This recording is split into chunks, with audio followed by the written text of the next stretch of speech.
In this second video of the three-part series, I will show intermediate settings that allow you to apply specific controls to your animations, like speed and length, along with using the animation pane. Hey everyone, I'm Jennifer Sharkey, presentation and public speaking consultant. Let's get started. Once you've added an animation to an object, often the next step is modifying the timing of the animation. To the far right of the animation tab, there are three timing settings: start, duration, and delay. The start timing determines how the animation will start.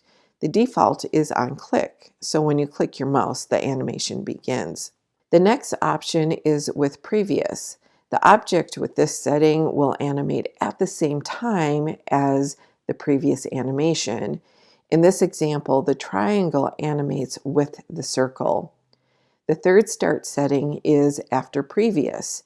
Here, an object animates after the previous animation is complete. In this example, the triangle animates once the circle animation is done. The next timing is the duration or the speed of the animation. The default setting is typically very fast at half a second.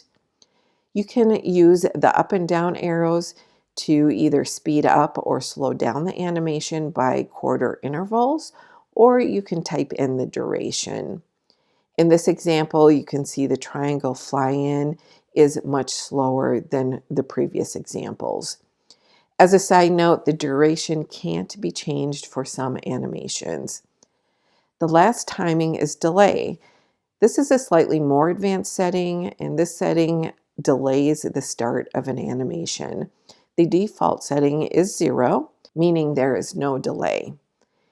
In the example, the triangle is set to start after previous with a 1-second delay.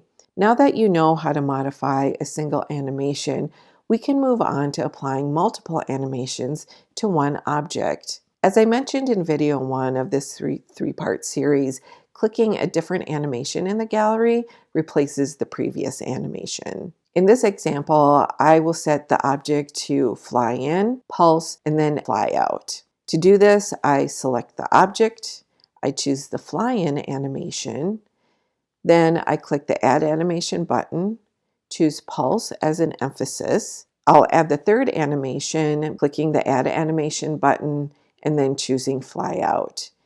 And the preview shows what that will look like. In video 1 of this series, I demonstrated the Animation Painter. When you have multiple animations, this option really comes in handy. Once you start adding multiple animations to objects, using the animation pane can help you keep track. To display the pane, either click the Animations pane button or click one of the animation indicators by an object. From the animation pane, you can see the order of the animations. They are listed from beginning to end. A mouse means it's an on-click start animation. No icon means that it is set to with previous. And a clock indicates that the start is after previous. The color of the star indicates the type of effect: green for enter, yellow for emphasis, and red for exit.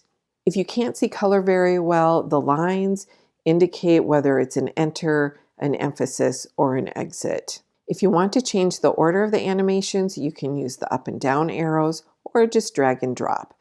You can select more than one by holding down the Shift key and then moving them all at the same time. Deleting animations from the animation pane is quite easy. Just select the animation and press the delete key. The animation pane also shows the timeline of the animations.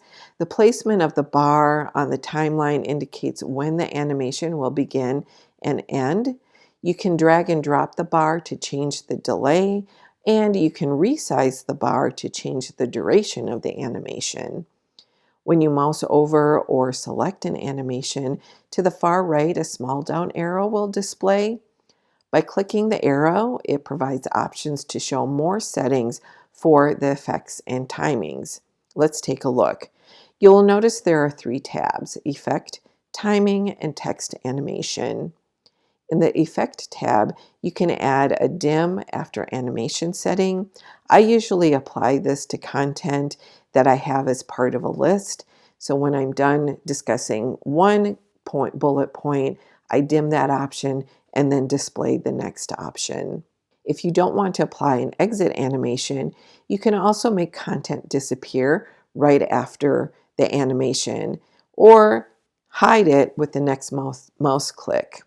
The Timing tab provides the same options as on the Animation tab for start, duration, and delay. You can also add a repeat loop. You can set specific times or until the next animation or until the end of the slideshow. The speed of the animation will determine how that effect looks, such as a rapid pulse or a slow flash. The trigger setting lets you set an on-click to a specific object.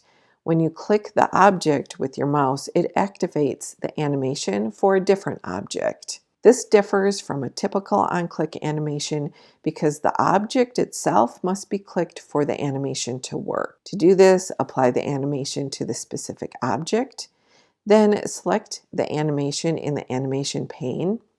Click the trigger button in the Animation tab and choose the object from the menu options.